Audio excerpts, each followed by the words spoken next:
Alors, imaginez un peu le défi. On doit concevoir un système solaire parfait, capable de survivre aux hivers les plus rudes. Et tout ça sans gaspiller des millions en construisant des prototypes qui ne marchent pas. Comment est-ce possible? Eh bien, aujourd'hui, on explore le monde fascinant des jumeaux numériques. Ce sont des modèles virtuels qui permettent aux ingénieurs de résoudre des casse-têtes énergétiques bien réelles, mais directement depuis leur ordinateur. Bon, alors, quand on pense à l'énergie propre, souvent, l'image qui vient, c'est une belle journée d'été avec un grand soleil. Mais que se passe-t-il quand le soleil brille? Oui, mais que la température dehors est complètement glaciale. C'est exactement ça, le cœur du casse-tête qu'on va décortiquer ensemble. La question, elle a l'air simple comme ça. Est-ce que l'énergie solaire peut vraiment être efficace dans un climat extrême? Mais en réalité, c'est un défi d'ingénierie immense. Pour le découvrir, on va prendre un cas d'étude à Montréal, une ville bien connue pour ses hivers qui ne plaisantent pas. C'est un peu le test ultime pour la technologie solaire. Voici le problème dans tous ces détails. Il faut créer un chauffe-eau solaire qui, d'un côté, résiste à des températures de moins 17 degrés sans que l'eau gèle dans les tuyaux, et de l'autre, il ne doit pas surchauffer pendant les grosses canicules de l'été. C'est un équilibre super délicat à trouver. Un vrai casse-tête, en fait. Ok? Donc comment les ingénieurs s'y prennent pour résoudre un dilemme pareil sans construire des dizaines de prototypes réels et coûteux? Eh bien, ils les construisent virtuellement. Bienvenue dans le monde de la simulation. C'est là qu'entre en jeu la simulation énergétique des bâtiments.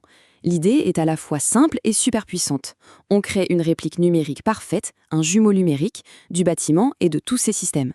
Et attention, ce n'est pas juste un plan en 3D. Non, non, c'est un modèle qui vit, qui respire en quelque sorte, et qui peut prédire avec précision ses performances, sa consommation d'énergie et ses coûts, avant même qu'on ait posé la première pierre.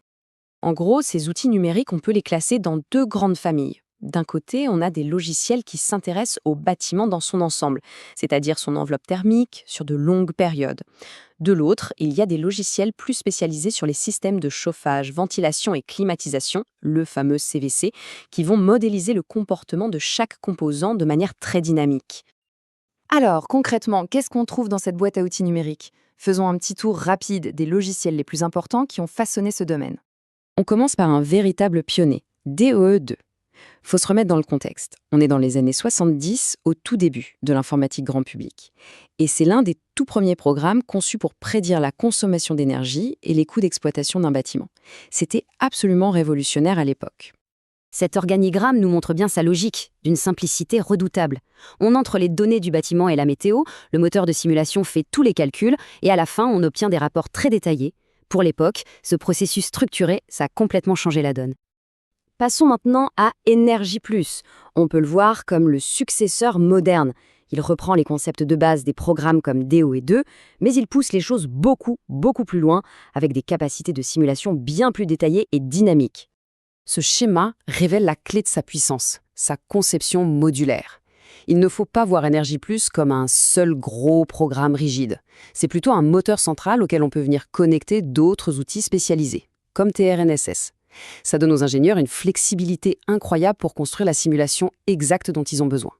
Le truc, c'est que ces moteurs de simulation peuvent être assez complexes. C'est pour ça que des outils comme Equest ont été créés.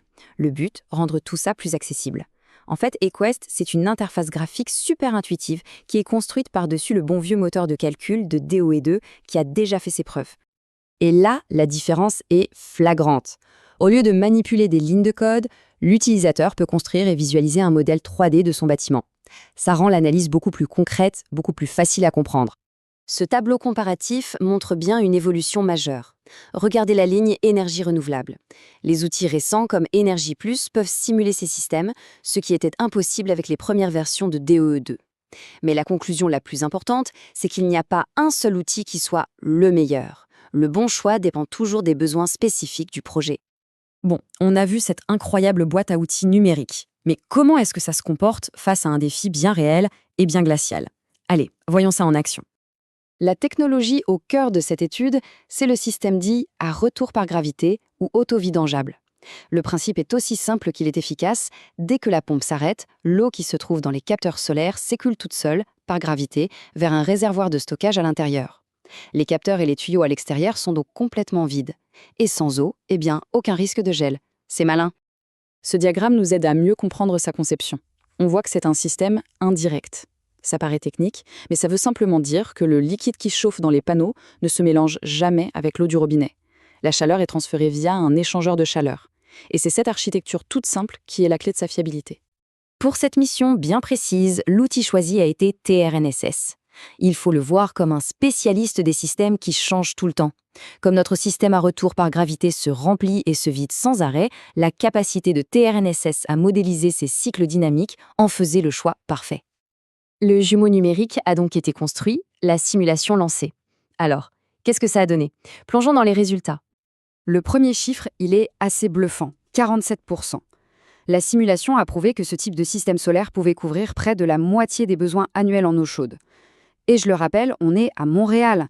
C'est la preuve définitive que le solaire thermique a un potentiel énorme, même dans les climats les plus froids.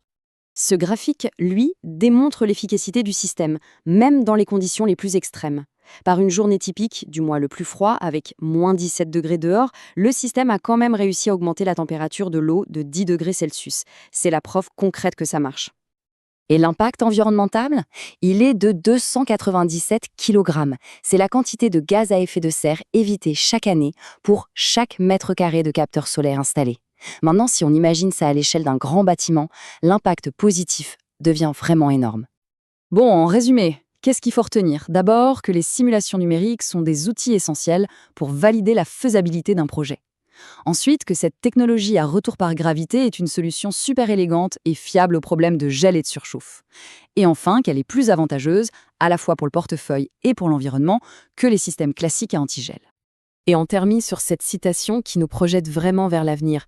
Le message est clair, pour la conception de bâtiments performants, l'avenir ne réside pas dans la recherche d'un logiciel magique, unique, mais plutôt dans la maîtrise de toute une panoplie d'outils numériques.